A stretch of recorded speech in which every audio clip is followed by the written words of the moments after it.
saúde mental, estamos ganhando ou perdendo. Essa palestra já estava feita, essa aula, tem um pessoal da universidade aí que faz e apresenta isso nos botecos. Engraçado, eles falam que é ciência, boteco, coisa de cerveja. E aí a gente vai para um lugar onde as pessoas estão bebendo para falar de coisas de ciência, de saúde, e me deram esse tema. E eu aproveitei para fazer um gancho com a medicina integrativa. Aqui foi certo para a apresentação, coloco para... Foi aí, né? Aí, saúde mental, estamos ganhando ou perdendo.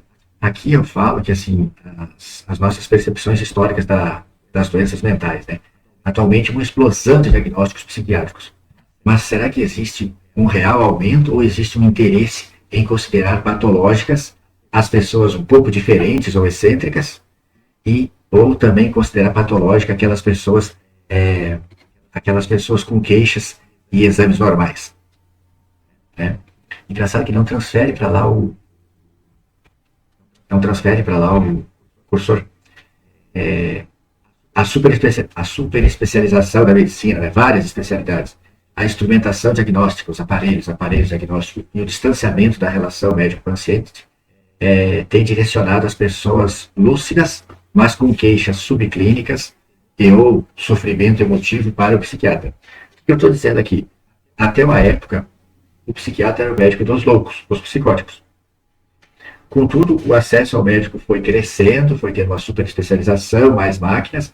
O que aconteceu? Todos esses pacientes que não estão ainda com a doença física instalada, mas eles já têm queixas, são tido queixas subclínicas, que não conseguem preencher os critérios das doenças, são enquadrados hoje como neuróticos, ansiosos, deprimidos, e são mandados para o psiquiatra. Porque para o médico convencional aí fora não ficou atrativo ficar ouvindo essas pessoas e aconselhando elas. É vantajoso ouvir as queixas e mandar passar no ultrassom, no ecocardiograma, no raio-x, na tomografia, vem tudo normal, não é comigo. É coisa da tua cabeça. Vai para o psiquiatra. Aí a gente começou a atender gente que não é louca, né? E quanto mais ignorância, quanto mais desconhecimento e mais interesse financeiro das indústrias, tanto a de equipamento médico quanto a farmacêutica, eles vão acabando com a humanização da medicina, fazendo médicos e pacientes vítimas disso. O médico também é vítima disso, porque o médico que abre um consultório e é convencido pelo propagandista da indústria a comprar cardio, abre consultório, é convencido a comprar holter, esteira, ecocardiograma. Aí ele começa a trabalhar para pagar esses equipamentos, ele começa a fazer exame de todo mundo, e ele para de ouvir, para de tratar as pessoas. Ele passa só a querer trabalhar com diagnóstico. Não vamos longe, eu tenho observado que algumas colegas psicólogas não querem cuidar de paciente, querem fazer teste neuropsicológico. Bom, e aí, essa foto está aqui não para fazer propaganda da Unimed, mas é a crítica que isso já mudou de 2010 para cá, mudou, mas anos 90 e início de 2000, como é que os planos de saúde se propagandeavam? Assim, mostrando equipamentos de ponta, que tinham ambulâncias, que tinham aparelhos, que tinham evacuação aérea. Veja, a cooperativa de médicos, no lugar de colocar na propaganda deles um médico receptivo com o cliente, propagandeavam os equipamentos. Ou seja, o ser humano era descartável. E aí, como é que a gente na psiquiatria enxerga que é o transtorno mental? Tem sinais e sintomas que estão catalogados na CID ou no DSM, ou nos dois. Os dois são parecidos. Geralmente o DSM ele é mais específico e o CID é mais generalista. Ele não divide em tantos transtornos de ansiedade como no DSM. Então, a gente tem que catalogar esses sintomas. Esses sintomas têm que causar sofrimento e ou prejuízo para o sujeito que tem aquilo ou para quem convive com ele. Para ser doença mental, esses sintomas não podem ser causados por uma condição médica ou substância. Exemplo, todos os dias a gente vê esse erro. O sujeito está consumindo em cachaça. E aí chega no consultório se queixando que a vida está ruim, etc e tal, a mulher largou, perdeu o emprego, e o médico vai lá e coloca depressão, mas alcoolismo. Está absolutamente errado esse diagnóstico. O diagnóstico é alcoolismo. Todo o sofrimento que ele está experimentando é consequência do álcool, biológica e social. A mulher largou porque ele bebe, ele perdeu o emprego porque ele bebe. E ele está inflamado, ele está desnutrido, ele está ruim emocionalmente, é em consequência do álcool. Você vai dizer que esse sujeito está deprimido depois de alguns meses que botou ele abstinente, Aí se ele permanece com o humor triste, etc., aí você pega e coloca depressão. Então você vai dizer que é F10.8, alterações mentais decorrentes do uso do álcool. Isso não sou eu que estou dizendo, isso está lá no DSM dizendo que tem que ser assim. Mas os profissionais esquecem. Fala. Sim, o que me pode mexer sobre álcool, um caso lá atrás de uma depressão, muitas vezes, que começou a iniciar algo com isso. Por isso que eles falam dessa forma aí.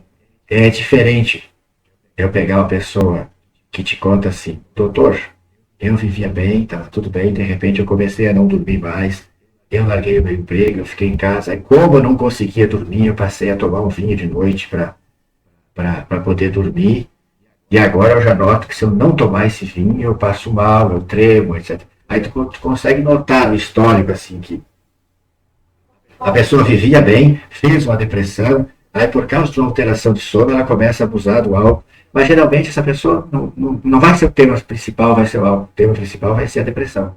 Totalmente diferente do cara te contar que tem 50 anos, começou a beber na faculdade, que antes era só na sexta, depois passou quarta e sexta, depois passou quarta, quinta, sexta, sábado, domingo, e agora é todos os dias. Aí ele pode estar deprimido, mas é consequência do álcool. Que sai dos amigos antes de comer, eu não sei se eu vou beber e se pagou por isso. Porque assim, antes de 20 anos bebendo pesado, a pessoa tem F10.1, uso nocivo do álcool. Que é o cara que relata que dirige embriagado, que já tomou multa por carteira, que já brigou, que altera a personalidade. Ele só vai fazer dependência quando ele tem aqueles critérios de eu preciso beber de manhã para aliviar os sintomas da ressaca do dia anterior. E aqui está a maior diferença, transtornos orgânicos e funcionais. Agora a gente sabe que todos são orgânicos, mas até uma época atrás, isso ficou consagrado, a gente chamava de transtorno mental orgânico que o cara que sofreu um acidente, entrou um ferro na cabeça dele, feriu o lobo frontal, e ele era o sujeito correto, ordeiro, ele ficou com uma personalidade estranha, valentão, brigão, etc. Ele fez uma alteração de personalidade orgânica, em decorrência de uma lesão cerebral. E funcionais era tipo a esquizofrenia. Você fazia uma tomografia e não tinha nenhuma alteração física no cérebro. Mas hoje, já que tem ressonância magnética com material radioativo, você consegue ver que existem alterações estruturais e funcionais, não são só funcionais. E não são condição médica geral ou substância, eu falei do álcool, a condição médica geral é alguém que aparece com 40 anos profundamente deprimido. Mas também a mulher se queixa que não está menstruando, que o cabelo está caindo, que as unhas estão quebradiças e que se sente inchada. E aí você dosa o hormônio tiroidiano, o TSH está lá em 18. Ela tem um hipotiroidismo franco. Não é depressão da psiquiatria. É um humor deprimido consequente ao hipotiroidismo. O que tem que ser tratado nela é a tireoide, tem que repor o hormônio tiroidiano. Não é antidepressivo que vai resolver o sintoma dela. Então a gente sempre, em psiquiatria, a gente tem que pensar, isso que ela está sentindo pode ser consequência de uma substância? Pode ser consequência da condição médica geral? Se é a substância, você tem que retirar a substância. Se é a condição médica geral, você tem que tratar a condição médica geral. Agudamente vai usar um remédio psiquiátrico? Sim. Eu dei a condição médica do hipotireoidismo. Mas se a condição médica for um delirium, a gente internou o idoso porque ele caiu e quebrou uma vértebra. Aí esse idoso fica louco na internação. Alucinação, delírio, agitação psicomotora. Ele está assim porque ele está com dor, porque ele está internado. Uma condição médica geral que levou ele a fazer isso. Ele não é esquizofrênico. Ele só vai fazer essa alteração durante essa internação. Curou aquela vértebra, passou a dor, desinternou ele vai continuar um idoso normal, capaz de ir lá no banco pegar o aposento dele. Mas a gente vai usar o DOL para controlar o comportamento dele, senão ele vai pular da sacada do hospital. Então, o remédio psicotrópico vai entrar para controlar o sintoma, mas eu tenho que tratar a vértebra dele. Aí está o tal do DSM-5, que eu acho que as pessoas têm muita dificuldade de ler ele, é chato, tem que ficar lendo critério diagnóstico. E, historicamente, a doença mental já foi considerada muitas coisas, né? Da história mais recente, a gente pensar assim, na Idade Média era considerado que eram bruxos quem tinha doença mental. Pessoas com transtorno mental não são pessoas produtivas, são pessoas que incomodam. Daí o que se fazia? Na Idade Média se jogava na fogueira santa para estar possuído pelos demônios, né? Anal dos loucos, que chocavam os loucos em alto mar para o tubarão comer. E isso era muito desumano. Depois criaram os manicômios, que inicialmente era uma coisa só segregatória, porque não tinha tratamento, só nos anos 50 que surgiu medicação. Aí, mais ou menos de 1700 até 1990, foi a era dos hospitais asilares, onde as pessoas entravam e tendiam a não sair mais. ficar lá. Tratamentos empíricos e desumanos, nada era científico, né? Tratamentos mal conduzidos. A eletroconvulsoterapia aí foi bastante eficaz, mas muito mal utilizada. Imagina o quanto se fazia de fratura nesses pacientes. A chegada dos antipsicóticos em 1950, e eles estão até aí hoje, os dois, haloperidol e clorpromazina, e nos anos 90, a chamada luta antimanicomial, que foi um movimento dos profissionais de saúde do hospital psiquiátrico, exceto o médico, que lutaram pelo fechamento dos hospitais. A luta antimanicomial tinha o discurso de que os pacientes tinham direito de ser tratados no seio familiar e que os familiares estavam ávidos para cuidar desses pacientes.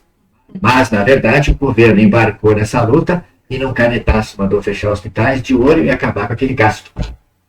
E o doente psiquiátrico grave mesmo, as famílias não apareceram para buscar. Até hoje tem pacientes moradores esperando morrer para fechar o leito. E os que foram levados para casa, a metade da família não aguentou uma semana e foi para a rua. O que não morreu atropelado na rua migrou para o sistema prisional. 1/3 da população carcerária é a população que tinha que estar no hospital psiquiátrico. Retardado mental, psicótico e psicótico secundário às drogas. Esquizofrênico, retardado mental ou psicótico secundário ao uso de drogas. Gente que não tem discernimento. E como o bem louco nunca nega que é louco, ele entra lá no sistema, fica lá subjugado aos outros. Quando tem uma audiência com o juiz, ele não tem advogado, o juiz manda chamar um advogado que está no corredor para se fazer presente advogado na audiência, para ganhar 200 pila, 3 anos depois vai vir para aquele advogado. O juiz pede a carteirinha do advogado, bota lá, o juiz e o cônjuge deliberam pela prisão do sujeito e condenação, porque ele foi pego lá na cena de um crime, traficando, sendo gula, até uma 4, e pede para o advogado assinar. A formalidade se fez. Tinha Ministério Público, tinha juiz e tinha advogado de defesa.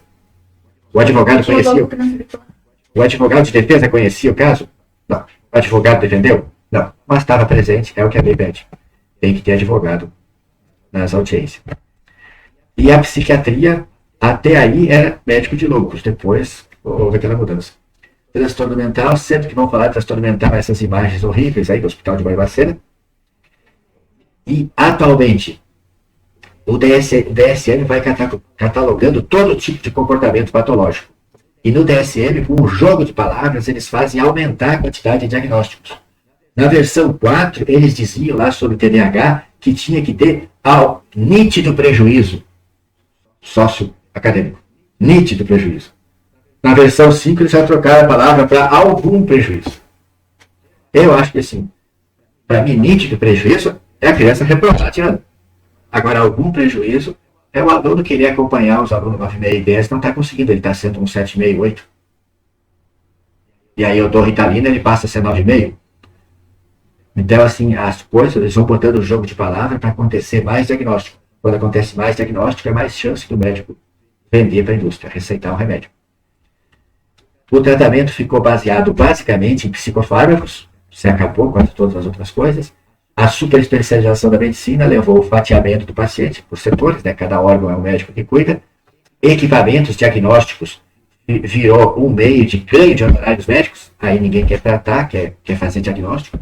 E o psiquiatra virou o médico de neuróticos. Por quê? Porque o neurótico ele serve muito bem ao sistema, o paciente ansioso, ele serve muito bem ao sistema atual, até ele fazer os exames. Depois que o cardiologista rodou todos os exames por neurótico, agora tu vai para o psiquiatra. O comum é o paciente de transtorno de pânico ter gastado 15 pau no cardio ali na sinop clínica e depois ele vem para cá e ele acha ruim. Pagar 250 de sessão para a doutora Rafaela, pagar a cada 4 meses 750 uma consulta com o doutor. Mas basta ele ter outra crise de pânico, ele vai lá e gasta 15 pau, desnecessário de novo. E aí está a supervalorização dos equipamentos, dos exames, né? E aí, vamos falar da doença do sexo. O que todo mundo fala que é a doença do século? É a depressão. Então, nós vamos apontar aí, ó, o que será que existe tudo isso mesmo, de deprimido e síndrome de Burnout, depressão com fibromialgia, síndrome do intestino irritável, SII. Os pacientes já falam que não tem SII. E mulheres iniciando depressão na 5ª ou 6ª década de vida. Quando é a 5ª década de vida? Não, 40 a 50.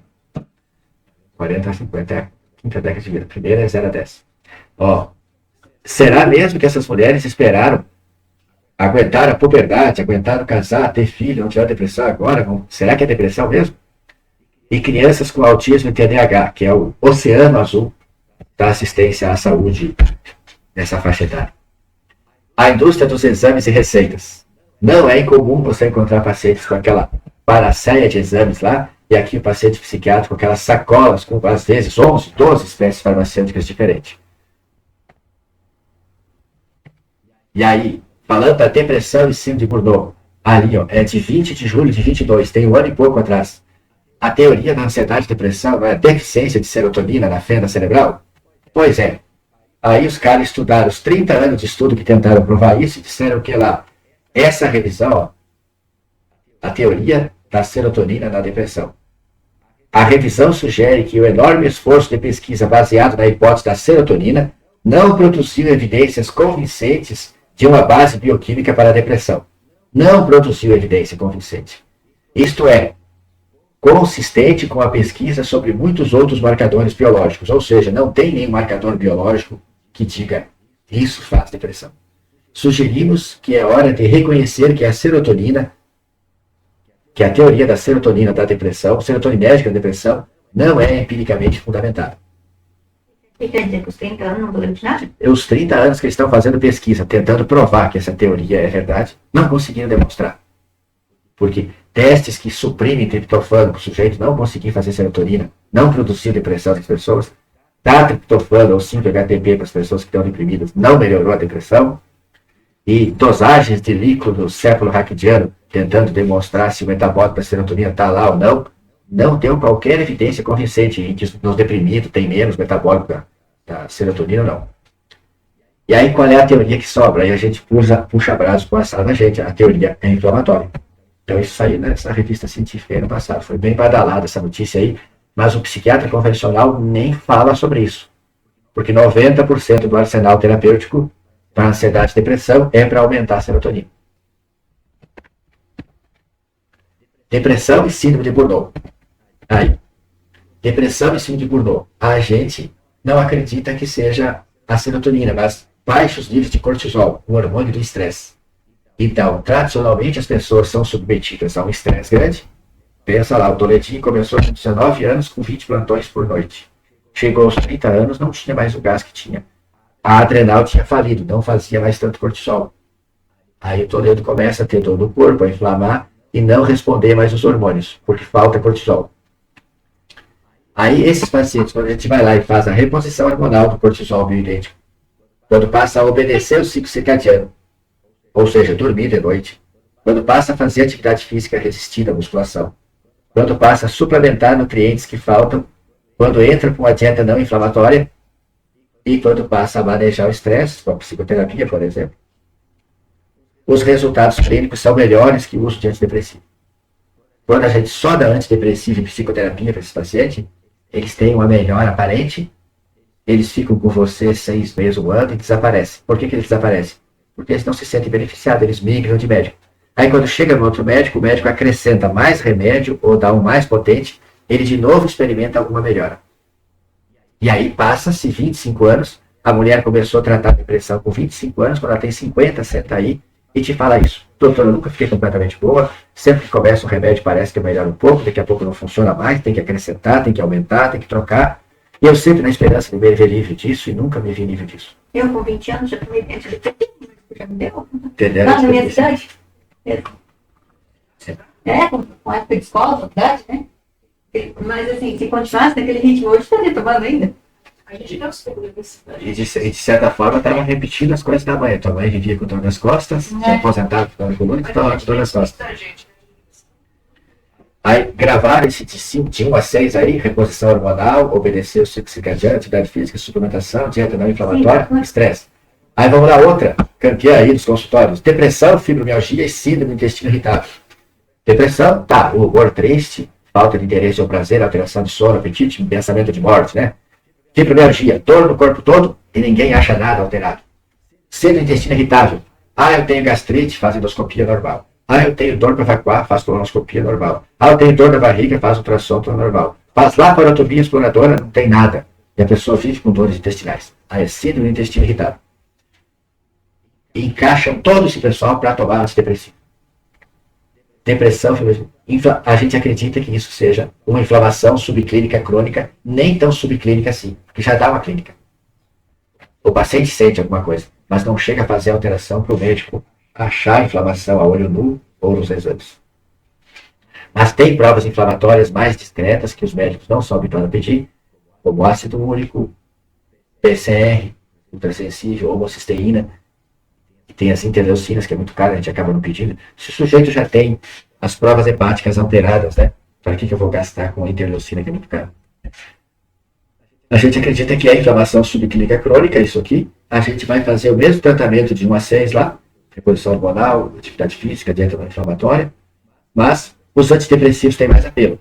Todos os pacientes estão cheios de antidepressivo. Analgésicos vendem mais.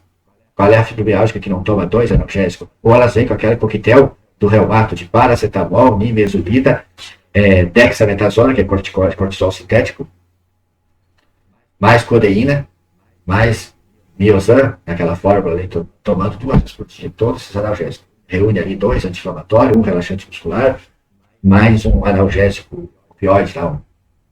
Codeína ou um tramadol junto. E medicamentos e exames são mais indicados. E a quantidade de exames que esses pacientes fazem? Tudo para faturamento.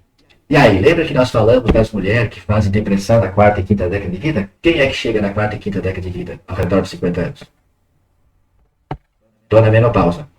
Aí, por que o consultório de psiquiatria graçou do ano 2000 para cá? Olha o que a indústria farmacêutica fez. Dos anos 70 até o ano 2000, se fazia reposição hormonal Premarin. Premarin era hormônio natural, mas de égua. A gente pegava emprestado das éguas, o hormônio natural, e dava para as mulheres. E as mulheres iam embora o fogacho, iam embora a secura vaginal, e se acreditava que tinha benefício cardiovascular, e se acreditava que tinha benefício contra a osteoporose. Engordavam? Não. Aí, o que acontece? A indústria percebeu um movimento natural das mulheres. A mulher que tomava anticoncepcional, chegava ali com 50 anos, ela parava de tomar. O que aparecia? Sintomas da menopausa. O que essa mulher que não tinha acesso a médico fazia naturalmente? Voltava na farmácia, comprava mais caixas de anticoncepcional e continuava tomando e sumia os sintomas da menopausa. Porque o anticoncepcional é estrogênio e progesterona sintéticos, altamente potentes.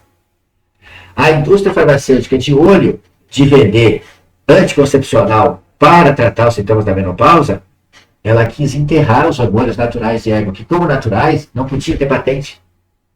E a pílula sempre vai trocando o item progestágeno dela e mantém o preço melhor. Olha o que a indústria fez. Esse estudo Hess, ele pegou mulheres, em média, 66 anos, e deu por 4 anos, deu estrogênio equino, mais medroxiprogesterona acetato, que é sintético, para 1.383 mulheres. E olha só o resultado. Matou do coração a mesma quantidade. No grupo placebo morreu 176, no grupo que tomou o estrogênio morreu menos um pouquinho, mas não teve significância estatística. Numericamente, isso aí é a mesma coisa. Aí, como não mostrou benefício cardiovascular, quer dizer, nem mostrou prejuízo. Como não mostrou prejuízo, como não mostrou benefício cardiovascular, o que se recomendou nesse estudo? Não está mais recomendado iniciar a terapia de reposição hormonal com estrogênios conjugados, pois não há benefício cardiovascular. E o benefício estético, o benefício de conforto para a mulher que repunha o hormônio e voltava a lubrificar e voltava a conseguir ter uma relação. Então, assim, só que 9 em cada 10 médicos lê a recomendação da conclusão do estudo e não critica. Não critica que a gente dava ao redor dos 50 anos. O grande grosso das mulheres tomavam reposição hormonal entre 45 e 55 anos. Eles pegaram mulher 10 anos mais velha, média 66 anos, e com doença cardiovascular. Tinha que ter pelo menos hipertensão. Melhor se já tivesse infartado de uma vez, se eles voltavam no estudo. E eram justamente as mulheres que já tinham infartado ou que tinham alguma episódio de trombose, os médicos já evitavam de dar. E outra coisa, a grande maioria estava tomando 0,312. Eles deram dose maior no estudo. Isso, você dá mais hormônio, tem mais chance de efeito colateral de trombose. Então, o estudo tem a idade errada das mulheres, a dose errada e eleita as mulheres erradas, as mulheres que tinham coronariopatia. Já tinha doença de coronário. Eram as que se os médicos fossem usar, iam usar com mais cuidado, com menos dose ainda. Então, a indústria guiou os médicos para parar de fazer reposição hormonal. Aí as mulheres sem reposição hormonal, mais depressão, mais ansiedade, mais hipertensão, mais osteoporose, mais dor para ter relação. A cirurgia ginecológica vendeu mais cirurgia de períneo, consultaram mais para se queixar que não estava aguentando o marido esfolar. Então, menopausa TRH, a indústria queria vender os hormônios sintéticos da pílula, os hormônios sintéticos têm maior potência e mais efeitos colaterais, novamente vender antidepressivos para a menopausa é mais lucrativo, as alterações físicas da pelve, bexiga baixa, dor para ter relação, incontinência urinária, vendem mais cirurgias para o médico ginecologista. Então, junta a fome com a vontade de comer. E o oceano azul aí, dos transtornos da infância. O oceano azul da assistência à saúde e educação. Na educação, porque a escola emprega mais professores, né? Pais trabalhando e os filhos nas telas sem convívio social ou atividade física. O que isso gera? Falta de interação social, levando a uma dificuldade de convívio e aprendizado. E do que vão chamar isso? De TEA. Vão mandar para o neuropsiquiatra, para o psico, para o TO, para o fono, para a pedagoga e mais medicação. Olha quanta venda aí. No lugar de olhar que essa criança não está conversando, porque essa criança está viciada em tela. Se tirasse a tela e desse atividade física, essa criança estaria normal. Não ia ganhar diagnóstico falso de TEA. Talvez, né? Outra coisa, falta de atividade física em casa. Quando a criança chega na escola, tem os pares, ela se agita, quer correr, quer brincar.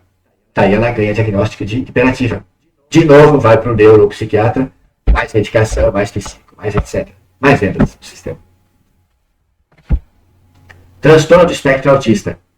O DSM-5, ele reuniu 2 diagnósticos do TEA. Ele pegou o transtorno de Asperger, que era padrão excêntrico de interesse e falta de insight social, né? Falta de contato social, uma negligência pelo contato social, mas não tinha prejuízo de comunicação, com o autismo clássico que tinha os 3 prejuízos.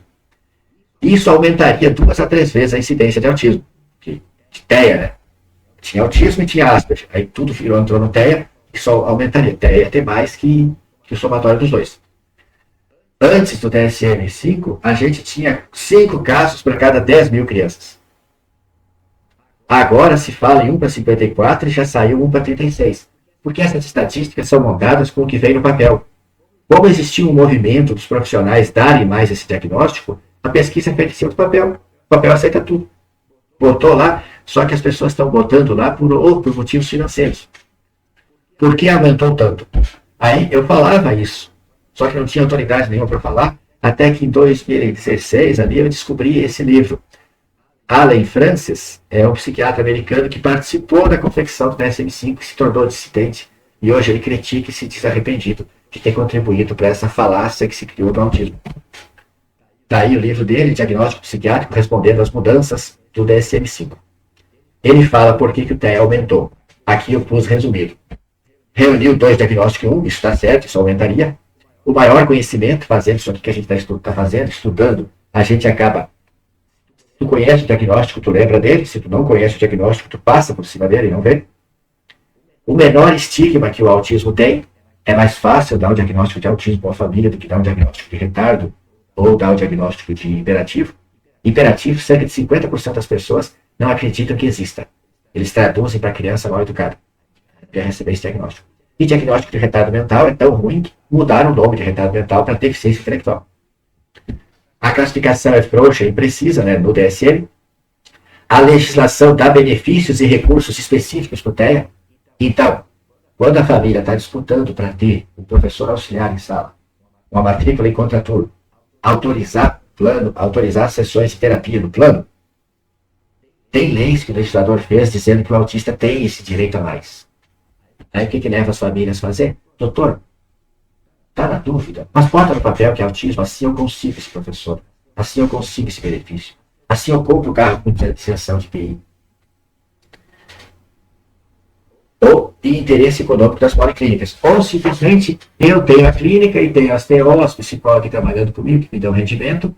Eu sei que o plano de saúde vai autorizar sessões todos os dias, se for TEA. Se não for TEA, vai autorizar uma sessão por semana.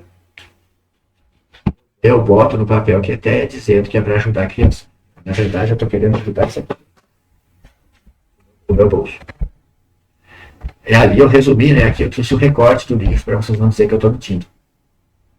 O transtorno do espectro autista aumentou cerca de 20 vezes nos anos recentes e tem sido diagnosticado em mais de 1% da população geral, que é 1,54 para 2%. E ali ele coloca, né, aumento da consciência, né, aumento do conhecimento, redução do estigma, diagnóstico frouxo, e é pré-requisito para ter benefícios escolares extras ou terapêuticos extras. E ali, ó, pessoas que venceram o TEA, o que ele diz aí categoricamente? O transtorno do espectro autista serve para descrever um problema persistente e constante. Mas devido ao seu diagnóstico frouxo, metade das crianças que foram classificadas como TEA está superando, entre aspas, superando o problema. O que ele está dizendo aí? Que metade não era TEA. Foram só taxadas de TEA. Se fosse TEA, tinha que continuar TEA a vida inteira. Se ele se formou na faculdade e é produtivo, ou se ele tem um canal no YouTube sendo um excelente comunicador com milhares de seguidores e visualizações, ele não é TEA. Esse cara está construindo uma falsa jornada do herói para vender alguma coisa. E aí estamos perdendo saúde mental ou estamos ganhando? Eu penso que a resposta depende da interpretação de cada um no que quiser acreditar. Eu penso que quem confia no sistema que está posto aí vai acreditar que estamos perdendo saúde e estamos todos ficando adoecidos e aceitarão os diagnósticos e os remédios. Existem os que vão ousar pensar e criticar as coisas que a ciência traz no papel aí e ficarão em dúvida e irão estudar. E acho que vão manter essa dúvida, mas vão estudar. E existem os céticos, né? Existe uma leva de pessoas que são convictas. Terão certeza de que tudo é armação para vender remédio e vai dizer que as doenças mentais não existem. Existem as pessoas que advogam que não existe doença mental, que tudo é uma armação dos psiquiatras com a indústria farmacêutica para vender remédio. Não tem depressão. Desculpa. Eu penso que não é nem o céu nem a terra. Eu penso que não é todo remédio que ajuda, mas tem remédio que nos ajuda. Tem coisa que está super valorizada e está sendo levado para diagnóstico e tentando patologizar pessoas que simplesmente são um pouco diferentes. E aí eu falei do Alan Franz, aqui tem o Peter Gott, que é um cara biólogo, químico e médico. E trabalhou para a indústria farmacêutica aí por quase uma década. E foi cofundador da colaboração Cochrane, que é uma colaboração que analisa estudos científicos e dá uma nota para eles. Né? Classifica se é válido ou não válido, se é científico ou não, etc. e tal. E esse cara tem esse livro aí chamado Medicamentos Mortais e Crime Organizado, que eu ensino que as pessoas podem pegar esse livro do site ali, e eu estou fazendo as análises de cada capítulo, fazendo vídeo e artigo. Nesse livro ele mostra todos os casos assim que a indústria foi apanhada fraudando estudo científico para obter licença de remédio, e certos remédios estão aí, tipo antidepressivo, inibidor seletivo de serotonina, aumenta o risco de suicídio em criança e adolescente, mas eles omitem isso tudo lá na conclusão e vendem para criança e adolescente.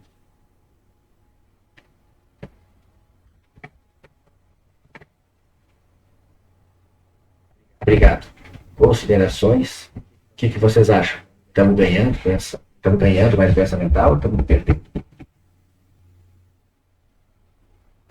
O que eu quis dizer aí, não sei se vocês entenderam, é que eu passei a entender, depois de 20 anos na psiquiatria, que muita gente que vinha para mim com doença psiquiátrica, eu enxergo que é clínico, metabólico. As pessoas estão inflamadas via intestino ou estão deficientes hormonais e estão sendo taxadas de ansiedade e depressão e ganhando antidepressivo, que dá algum alívio sintomático, mas não resolve o problema. Vários e vários casos que a gente pega, principalmente de mulher na menopausa, e que você faz a reposição para elas e elas melhoram vertiginosamente. E a mulher às vezes estava 5, 10, 15 anos tentando antidepressivo e nada ajudava. Então talvez a gente tenha um oceano azul aí de cuidar das pessoas integralmente, olhando para essa parte tanto de hábitos, alimentação e reposição hormonal e nutracêutica. É bem interessante. Mas a maior parte das pessoas não acredita nisso. A grande maioria está presa num discurso de que o hormônio dá câncer, o hormônio faz mal, engorda, e é perigoso. E como pode ser perigoso você usar uma coisa que teu corpo produz, mas não está produzindo em boa quantidade, você repor. E você usar um remédio que é uma coisa totalmente estranha ao teu corpo.